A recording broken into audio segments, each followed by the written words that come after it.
So our topic today is, and I carefully chose this. Hopefully it lands well. And the way I put it is that suffering is the absence of peace, just like darkness is the absence of light.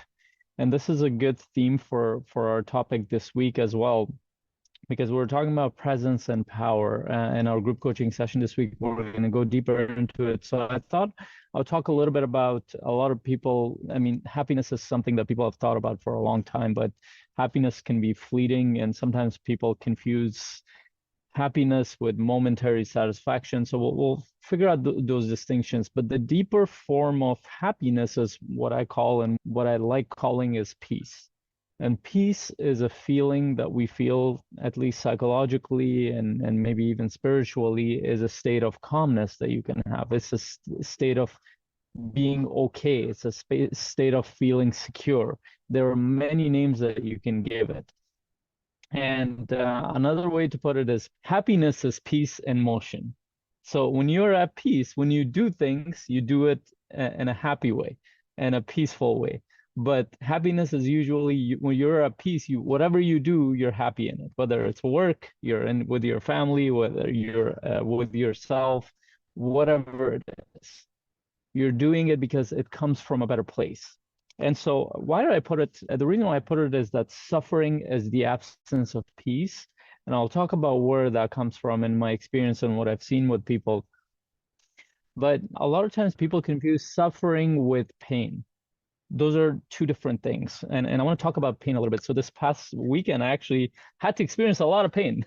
And that pain came in the form of physical pain. So I actually got, while we were traveling, like 2 days before we were supposed to go to Disney with the kids for like the first time for 3 days, I get this horrible toothache and it's not going away. This horrible toothache is not going away, and I see that it's affecting my gum too, and I feel the pain is getting worse and worse. I thought it was like, okay, it's gonna go away on its own. I cleaned my teeth, did a bunch of stuff. Nothing worked. In fact, it was getting worse and worse. And by the second day, I'm like, oh, this feels like an infection. It's so I call a bunch of, we were in the middle of kind of nowhere too, so we're away from cities. So I call like 10 different dentists in the area. So finally, I got a hold of somebody who's able to see me, and they were about an hour and a half away. I go there, they take an X-ray, they take a look at everything, they put the thing. The doctor was a little bit too jolly about this. He was a little bit too jolly about this, but he's like, we're gonna have to take out two of your teeth. I'm like, what? Not even one? So the infection somehow, I still have my two of my wisdom teeth. So the infection started in the wisdom teeth and it went towards there. And infection can get dangerous when your body can't fight it off. So anyway, it was pretty bad. Just let's put it this way. I got 5 injections and I could still feel it because of the infection. And the next day or two, I could still feel it while I was with my family. We were going around. So it was tough to be in that state. But here's the distinction. I was not unhappy. I was just in pain. I just had pain. And pain to me is that your body is sending a signal to pay attention to something. It's just a signal. Now it feels uncomfortable. It feels like you cannot focus on things at times. So of course I took pain medication and other things. If you've ever had any kind of toothache or really severe pain, you know that it's hard to focus on things. It's hard to keep your part of your attention goes on holding that off. Now we also have emotional pain. So people sometimes confuse pain with suffering. It is not. So pain is the signal from your body telling you that it's something you need to deal with. If you cut yourself, your body's going to send you a signal so you can deal with it. Otherwise, you're going to bleed to death. Same thing with emotional pain. When you have emotional pain, it's telling you something to pay attention to. Now, the problem is that if we cut ourselves, we usually know what to do with that because most people understand what physical pain is, or we hit or break a bone or something, like something is off. I need to deal with this. I need to go to the doctor. I put a band-aid on it, whatever it might be. Now, the problem is that we have no idea what to do with emotional pain. So when we have it, you literally can feel it in different parts of your body. When we have it, this is what we do. We change our focus, and we have the ability to do that. We distract ourselves with something else. And it's a really cool adaptation that human beings have. We can distract ourselves, do work. We can distract ourselves, do something else. We can be busy. We can be on TikTok, other things. Now, the problem happens when you distract yourself enough from any kind of pain. It's a lot like a physical wound that where blood is coming out. There's emotional wounds. Energetic equivalent of that is that you're gushing something. There's blood, there's something leaking that you don't know what to do with, and your body's hurting. It doesn't know what else to tell you other than to give you that signal. Now, because we don't have the right tools for it, we ignore it. Now, I did that for it. I know exactly what that feels like. I did that for 30 years of my life. 30 years of my life, I didn't know how to deal with that. So what I did was I found different ways of distracting myself. Eventually, I couldn't distract myself the normal ways. Then I went towards addictive things. So a lot of people think that addiction is because of a substance. Actually, it's a combination of a substance being addictive and the addictive personality. Why are people addicted to things? Why do people have propensity to get addicted? Because they they need to get away from something else that they need to deal with. It's easier to get addicted to something, for example, whether it's heroin, whether it's alcohol, whether it's drugs, whether it's power, whether it's entertainment, whether it's shopping, whatever it might be. It distracts you from the actual pain that you're dealing with. Now, I want to circle back to our topic. The topic that I said is that suffering is the absence of peace, just like darkness is the absence of light. So then what brings you peace? Well, part of it is clear based on what I'm saying is that you need to deal with your pain. It's just sending you a signal to deal with it. That's it. But before that, so why, and I also give you an example that when I had a toothache, I wasn't suffering. I was just in pain. I was still happy. I was still connected with my family. I was still connected with my life. There was nothing, I didn't think my life was falling apart. I accepted the pain as it was, and I actually did a lot of things. I jumped around, danced around, played with my kids, did everything that I would normally do. I just had pain internally. That's it. So why was I at peace? And this has been my journey. And the reason why I'm sharing this because I want you to think about your own journey in life because yours will be a little bit different than mine, but there are similarities to our experiences because we're all humans. The reason why I have peace, and there are times when I don't, and I know why I don't at least. When I don't have peace, I know that there's something I'm running away from. I'm not dealing with internally. It's usually emotional or spiritual in nature. So how did I get to a point where I have peace in my life? I have peace within myself, which is, like I said, happiness is peace in motion. So when you're at peace, you can do things that are happy. Yeah. And so how did I find that? The way I found the way was towards understanding myself, understanding my mind better, understanding my body better, understanding my place around me, and experiencing around everything around me. And that's the complete opposite of running away. And this is why it's so different. So when you run away from your pain, you're actually running away from everything that's around you. You're trying to get focused on one thing, on something, whether it's games, alcohol, addictions of all sorts, TikTok, whatever it might be. When you get focused on that, it gets you to forget about the pain, whether it's physical or emotional in nature. Now, when I went back towards my pain, guess what? It was actually very painful to deal with the emotional things, with the spiritual pain that I had, the emotional pain that I had. But the beginning was really hard. But as soon as I went deeper into it, I realized that, shoot, it's not as bad. I just need to deal with it. And as soon as I went to the other side of the pain, I felt that, oh, that was just my system sending me signals that I needed to deal with something. And on the other side was who I was beyond the pain. Who I was beyond the pain was much bigger than the pain that I was experiencing. It was much bigger than all the things that were coming towards me. And I want to make this a little bit more tangible. I'll give you a couple of examples. So, for example, one of the ways that I experienced a lot of pain was my lack of ability to express who I was and what mattered to me. I didn't have a voice. And there's a part of me that wanted to express that voice. And when I didn't know how to do that, it created pain. When I didn't know how to deal with the pain, I created suffering in my life. And the way I created suffering is by running away from that pain, not not going towards it. And the reason why I'm explaining this is that a lot of suffering can be dealt with is to self-explore, to understand what you're about. What is it that you need internally?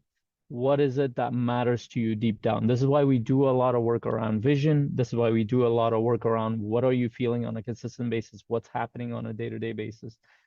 What are you feeling in your body? What are you feeling? What are you seeing around you? Are you actually engaged in your life? Are you distracting yourself from your life? Do you have challenges when it comes to your relationships? What is it? Are you seeing the person to be a challenge, or is something underneath that that's creating a challenge for you? And that's the other piece of it. Whenever we have pain, we think that the solutions are on the outside. It's not. Most solutions are actually internal in nature. So for example, let's take away baseline. So once you solve the baseline survivability, and I'm pretty much going to assume everybody here is not trying to survive in their life. If you're in survival financially, relationship-wise, your health and well-being, or somebody close to you, then outside of that, a lot of your problems are actually internal. It's not external in nature.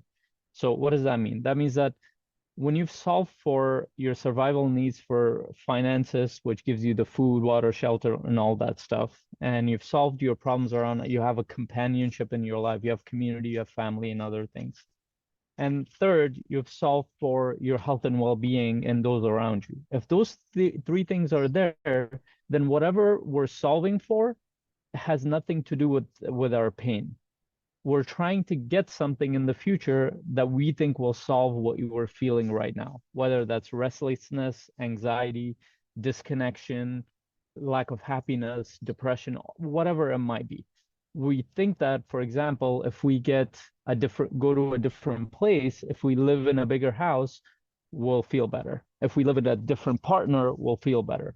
If we have $1 billion, we'll feel better. Or if we go to these places, we'll feel better. Maybe, maybe not. The question that I would ask is, how much do you know yourself, and how much do you understand your own patterns? Why are you trying to go solve it externally? Does it really need to be solved externally, or is there an internal pain that you need to deal with? And usually internal pain is either spiritual in nature or emotional in nature. So emotional is that you haven't processed something from your past. You haven't processed something and made sense of it in your past. That's usually connected to our psychological state that comes from our family structure. So if you have never gotten any kind of therapy, you haven't explored it on your own, you wouldn't even know what that is. But I have a feeling that everybody on the call has to some degree, which means that there are things you need to explore from your past, process it, and deal with it to be here in the present moment. And second, the spiritual side of it is that you need to make sense of the things around you. So spiritual doesn't just mean I have a broader definition around it. It doesn't just mean belief in God. It just means that how do you see yourself existentially? Human beings, we have the biggest problem we have is that we're aware that we're aware that we're aware. So for example, we know that we're gonna die.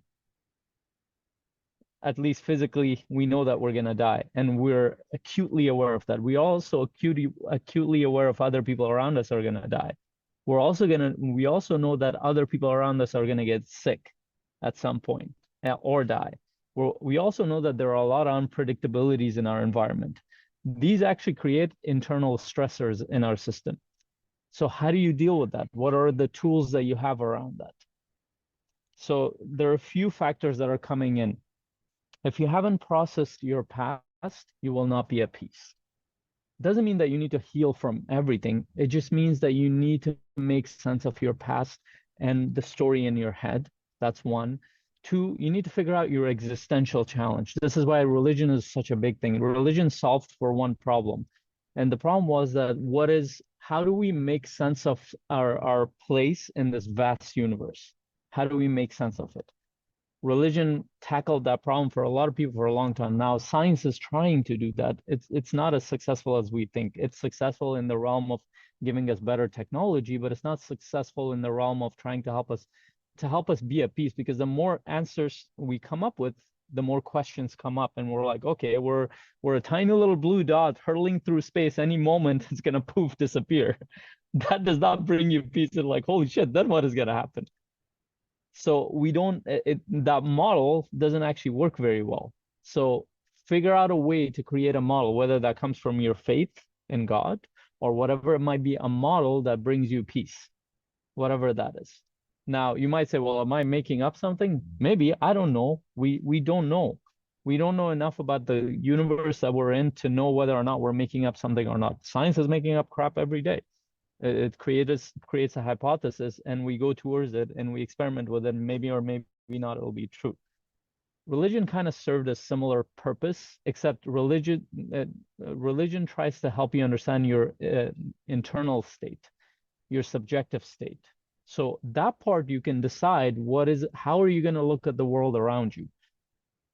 Are you going to believe in God? Are you going to have a better perspective? Are you going to be at peace with the universe? Are you going to think that this is a violent place we live in? What is your model for how you view the universe? That makes a big difference in your internal state. And then finally, in the day-to-day life, what are you doing to be engaged in your life? What are the things that you're engaged? Are you picking the things around you that matter to you? Like the life partner that you have, the business partners that you have, the job that you have. The less control you have over those things, the less you're going to feel at peace. There's only one exception. The exception is that if you have less control, you need to just accept that you want that level of control. But if you want more control over those things, then that's where courage comes in. Is, can I make different decisions here? Do I have the right life partner, or can I improve my relationship with my life partner in my life? Do I have the right business, the work that I do, the time that I spend 8 to 10 hours a day, or 12 hours a day, or 16 hours a day? Do I enjoy it? Am I engaged with it? I'm not talking about just personal, just satisfaction. I mean, like, do I care about it? Does it matter to me? The life that I'm building, future facing, does that matter to me? All these things can create peace, but ultimately, if you want to look at it in a basic form, as peace is that you're fully here in the moment, connected to everything around you and within you. You're not trying to run away from anything. And that is a hard state to be in for anybody. I can tell you in a given day, I kind of fluctuate between those. So there are times where I'm completely at peace. There are times where there's restlessness there. There are times I have a lot of emotional pain and I'm trying to deal with it. At the least, I have the tools to move through it. There are times where I can't make sense of certain things, and I try to look for answers. There are times where I feel disconnected from my family. Then I'm like, what's happening? What is the solution for that? And usually some of the first thoughts that come in is, well, you need to solve for this thing externally. I'm like, is that really the problem? Is money the problem, or is it the way I'm looking at it? Is our life circumstances are the problem, or is it the way we're feeling about each other? What is it? And the reason why I'm sharing this is that it's complex, but it's very simple. It comes down to your inner experience of what is it that you're feeling consistently. Are you aware of it? Where does that come from? Does that come from your past, or is it connected to the present moment? Are you aligned with the future that you're creating? Are the elements in your life the things that matter to you? If they don't, are you making decisions to create the things that matter to you and get rid of the things that don't matter to you?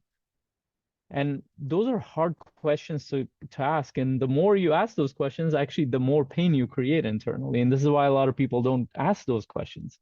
Why? Because it creates discomfort. And we don't like discomfort. But actually, a lot of growth and awareness and presence and peace comes from going towards that discomfort. So my question to you is, what is happening? Have you processed your past? Have you surrounded yourself with the things that you value and matter to you? Are you building towards a future that matters to you? How are you looking at the bigger existential part of your life? What do you believe in? What matters to you? How do you look at that life? And I'll leave this with one last quote. I think it was Einstein who said this is like the most important question to ask is this universe, hold on, I might butcher this, but is this universe, basically, is this universe net positive or net negative? Which means that the world that you're showing up in, is your reaction to it is to, you need to constantly protect yourself from it, or do you need to be open to it? And that determines how you actually show up in the world. That determines how you talk to other people, how you connect to, are people harmful in general or not? Is the world that you're living in evil or not? Those are questions to answer internally for yourself, especially when you get to a certain age and you're creating a life. Are the day-to-day things happening in your life, do you know how to process them, how to deal with them? And do you have tools, or are you developing tools to deal with them? If you're not asking these questions, usually here's what business owners resort to. They have one solution to everything. I need more money and I need more cash flow. Their solution to everything is cash flow and money. That solution is actually good for one thing, creating more options, resources. And I like that too. That's why I'm able to travel, because I've created resources. So I have the time and options to be able to do this stuff. But trust me, when you're with your family or with your on your own and you're traveling, you're doing stuff, and in that moment you don't know how to deal with that, and you feel disconnected with those around you or with yourself, it doesn't matter where you're on, whether you're on top of the world or in the entertainment district or in nature, you will be suffering. You will not be at peace. So the initial point might be is get enough resources to get yourself out of survival. After that, the challenge is to figure out how can you improve the quality of your experience? How can you bring more peace? And the more peace you bring, the lower the suffering becomes. The easier it becomes for us to deal with pain, whether it's physical, mental, emotional, spiritual, any kind. So I'll leave it at that. I know I kind of took it in different places, but I want you to think about this, and we're going to go much deeper into this in our group call on presence and power, where how can we bring more presence? And the only way you're going to be present is if you know how to create peace. Otherwise, you're going to have way too much discomfort and pain to even want to be here in your life.